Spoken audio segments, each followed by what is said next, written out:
Hello guys, welcome to my channel. तो आज हम देखते हैं कि आईसीआईसीआई लॉम्बार्ड हेल्थ केयर का क्लेम फॉर्म कैसे फिल करते हैं। सबसे पहले आपको चाहिए कि फॉर्म डाउनलोड करना है आपको। उसके बाद मैं आपको समझाता हूँ इसको कैसे फिल करना है। फर्स्ट ऑप्शन है टाइप ऑफ क्लेम, मतलब आप हॉस्पिटल का मेन एक्सपेंसेस को क्लेम करना चाह रहे हैं या हॉस्पिटल में जॉइन होने से पहले या उसके बाद का कुछ एक्सपेंसेस है उसको क्लेम करना चाह रहे हैं। इस ऑप्शन को आप सिलेक्ट करना पड़ेगा। और कैशलेस ऑप्टेन एस नो, मतलब अगर आपको जो हॉस्पिटल में ज्वाइन हुए हो अगर वहाँ पे कैशलेस पॉसिबिलिटी थी और अगर आप ऑप्टेन करें या ना नहीं करें उसका ऑप्शन आपको सिलेक्ट करना पड़ेगा यहाँ पे। उसके बाद अभी A2 में नेम ऑफ़ द पेशेंट, यहाँ पे आपको पेशेंट का नेम लिखना पड़ेगा कैपिटल लेटर्स में। हर फॉर्म पूरा कम्प्लीटली कैपिटल में ही लिखना पड़ेगा। और कार्ड नंबर और UHID ऑफ़ द पेशेंट, यहाँ पे आपको जो कार्ड रहेगा वो कार्ड पे आपको नंबर मिलेगा, UHID मिलेगा। जो पेशेंट का कार्ड है उसका ही नंबर यहाँ पे लिख दीजिए। उसके बाद जेंडर और डेट ऑफ बर्थ लिख दीजिए। और यहाँ पे कंप्लीटेड एज, इसी डेट ऑफ बर्थ को मैप करते हुए उनका एज ईयर्स एंड मंथ्स में जितना है वो फिल कर दीजिए। और उनका ऑक्यूपेशन क्या है, मतलब कोई सर्विस में है या सेल्फ एम्प्लॉयड है, होम मेकर है, स्टूडेंट है, रिटायर्ड है, ये आपको फिल करना पड़ेगा। और आपको कोई दूसरे मेडिक्लेम या हेल्थ इंश्योरेंस में आप पहले से कवर थे उसका डिटेल्स आपको यहाँ लगाना पड़ेगा। हाँ, अगर आप कोई मेडिक्लेम हेल्थ इंश्योरेंस में थे तो आपको यहाँ पे उसका नाम भी मेंशन करना पड़ेगा। और उसके बाद आपको करंट रेजिडेंशियल एड्रेस, मतलब आपका डिटेल्स सभी फिल करना पड़ेगा। उसके बाद city, state, pin code, mobile and email करना पड़ेगा। इसके बाद आपको वैक्सीनेशन का स्टेटस सेलेक्ट करना पड़ेगा। अगर आप वैक्सीनेशन लिए हो तो येस, और कौन सा वैक्सीनेशन लिए हो, और उसके बाद वैक्सीनेशन के कितने डोज लिए हो ये आपको सिलेक्ट करना पड़ेगा। और इसके बाद आएगा, अगर आपका ये जो भी पॉलिसी है हेल्थ इंश्योरेंस वो अगर आपको कंपनी की तरफ से मिला है तो आपको आपके कंपनी का जो भी एम्प्लॉय आईडी रहेगा यहाँ पे एम्प्लॉय आईडी लिखना पड़ेगा। और यहाँ पे ग्रुप कंपनी नेम की जगह आपके कंपनी का नेम लिखना पड़ेगा। अगर आपका इंश्योरेंस इंडिविजुअल है तो आपको यहाँ पे इस एरिया में आपको इंडिविजुअल रिटेल पॉलिसी की जगह उसकी डिटेल्स आपको फिल करना पड़ेगा। और नेक्स्ट आएगा नेम ऑफ़ द प्रॉस्परर एम्प्लॉय, यहाँ पे जो पॉलिसी दिया गया है जिसके नाम से दिया गया है, मतलब सोचो अगर आपको कंपनी पॉलिसी देगी तो जो एम्प्लॉय रहेगा उस एम्प्लॉय के डिटेल्स यहाँ पे फिल करना पड़ेगा। रिलेशनशिप विद द प्रॉस्परर, मतलब ये जो भी पेशेंट है वो ये एम्प्लॉय को क्या होंगे, let's say wife and husband या मदर सन, ऐसा कुछ आपको यहाँ पे लिखना पड़ेगा। और करंट पॉलिसी नंबर, आपको पॉलिसी नंबर उसी कार्ड पे मिल जाएगा और सेम कार्ड नंबर भी यहाँ पे फिल करना पड़ेगा। ध्यान रखिए यहाँ पे जो भी फिल कर रहे हैं आप ये रहेगा एम्प्लॉय के, नॉट ये पेशेंट के नहीं है लेकिन मेन एम्प्लॉय के हैं। उसके बाद अगर diagnosis as per the discharge summary, मतलब किस तरह का था, कोई एक्सीडेंटल था या कोई डिलीवरी रिपोर्ट्स था, इस उस रिलेटेड कुछ इन्फॉर्मेशन यहाँ लिखना पड़ेगा। उसके बाद लिखेंगे नेम ऑफ़ द हॉस्पिटल जहाँ आप एडमिट हुए हैं और रूम कैटेगरी, किस तरह का रूम लिए हैं, ये डे केयर था या सिंगल ऑक्यूपेंसी, ट्विन शेयरिंग या 3 शेयरिंग जो है, या अदर्स कुछ है तो अदर लिख देना पड़ेगा। डेट ऑफ एडमिशन जब डेट ज्वाइन हुए हैं वहाँ पे और टाइम के साथ लिखना पड़ेगा, और डेट ऑफ डिस्चार्ज भी आपको लिखना पड़ेगा टाइम के साथ। उसके बाद डेट ऑफ इंजरी सस्टेन, अगर आपका जो भी क्लेम है वो कोई एक्सीडेंटल रिलेटेड है या कोई डिसीज़ आपको पहले से ही डिटेक्ट पता चला कि ये कुछ इश्यू था, अगर उसका डेट आपको पता चला तो यहाँ पे लिखना पड़ेगा। ये मैंडेटरी नहीं है लेकिन आपको पता है तो ये फिल कर देना पड़ेगा। उसके बाद अगर ये इंजरी कैसे हुई, कोई अगर इंजरी हुई तो आप खुद से करें या कोई रोड एक्सीडेंट या कोई अल्कोहल कंजम्पशन की वजह से हुआ है, वो डिटेल्स आपको यहाँ फिल करना पड़ेगा। इज़ मेडिको लीगल, मतलब यहाँ पे आपका केस या आपको कुछ हुआ है इंजरी वो कोई लीगल में इन्वॉल्व है तो उसको आपको डिटेल्स देना पड़ेगा यहाँ पे।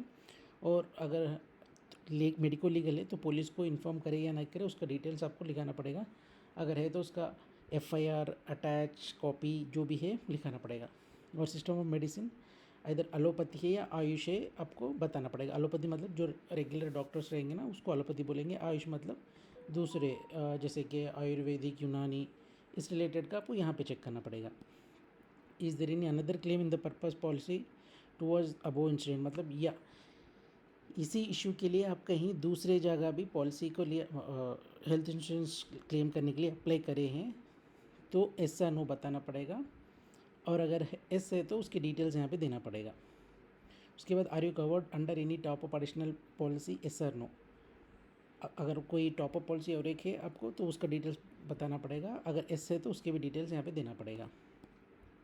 Currently covered by any other medical health claim insurance, आपको लेट्स से आपको कंपनी आपको हेल्थ इंश्योरेंस दिए वो नहीं हो के अगर आपके पास दूसरा कोई मेडिक्लेम हेल्थ इंश्योरेंस है तो उसकी डिटेल्स यहाँ देना पड़ेगा। अगर नहीं तो आप इसको इग्नोर भी कर सकते हैं, इतना इम्पोर्टेंट भी नहीं है। अब यहाँ से आपको इम्पोर्टेंट काम आएगा। सबसे आपको अमाउंट के बारे में लिखना पड़ेगा, जहाँ पे आपको प्री हॉस्पिटलाइजेशन एक्सपेंसेस, अगर आप हॉस्पिटल को ज्वाइन होने से पहले ही आपको कुछ प्रॉब्लम आया उसका कुछ अमाउंट रहा तो यहाँ डालना पड़ेगा। हॉस्पिटलाइजेशन, जब आप हॉस्पिटल में रहते तब जितना भी खर्चा हुआ उसका यहाँ पे डालना पड़ेगा। पोस्ट हॉस्पिटल से बाहर आने के बाद जो भी खर्चा हुआ यहाँ पे आएगा। अगर कोई हेल्थ चेकअप्स हुए उसका कुछ अमाउंट लगा तो हेल्थ चेकअप पोस्ट में आएगा। अगर कोई एम्बुलेंस चार्जेस इन्वॉल्व है तो एम्बुलेंस चार्जेस का अमाउंट यहाँ डालना पड़ेगा। और आपको अदर्स कुछ मिसलिनियस रहा तो यहाँ पे डालना पड़ेगा, टोटल यहाँ पे। इसके बाद आप अगर प्री हॉस्पिटलाइजेशन एक्सपेंसेस में अगर अमाउंट डाल रहे हैं तो आपको बताना पड़ेगा कि कितने दिन का अमाउंट आपको क्लेम करना है, मतलब कितने दिन का इशू था जिसका आप एक्सपेंसेस क्लेम करना चाह रहे हैं। सेम इसी की तरह रहेगा पोस्ट हॉस्पिटलाइजेशन पीरियड। और ये ऑप्शन आप छोड़ भी सकते हैं, ये इतना इम्पोर्टेंट भी नहीं है आपके लिए ये। उसके बाद यहाँ पे आएंगे सेम यही, अगर आप ये सबसे ज़रूरी है हॉस्पिटल डेली कैश और मैटरनिटी, मतलब मैटरनिटी के लिए आप कोई कैश क्लेम करना चाह रहे हैं। यहाँ से यहाँ तक का आपको ये A8 में आपको ए ऑप्शन है ना, इसको तो मैंडेटरी फिल करना पड़ेगा, बाकी का उतना इम्पोर्टेंट नहीं है। उसके बाद आपको जो भी बिल्स मिलेंगे हर बिल का आपको, जैसे कि रूम रेंट रहेगा, आपको बिल नंबर क्या है याद रखिए। आपके पास बिल रिसिप्ट रहना चाहिए और ओवरऑल बिलिंग समरी का दूसरा 2 रहना चाहिए हर टाइम। तो रूम रेंट का जितना भी बिल नंबर है बिल नंबर लिखना पड़ेगा और बिल कब बने हैं। अगर आप बिल अटैच करें तो एस पे टिक करना पड़ेगा, अगर नहीं तो नो अटैच पे करना पड़ेगा। और उसके बाद आपको अमाउंट मेंशन करना पड़ेगा।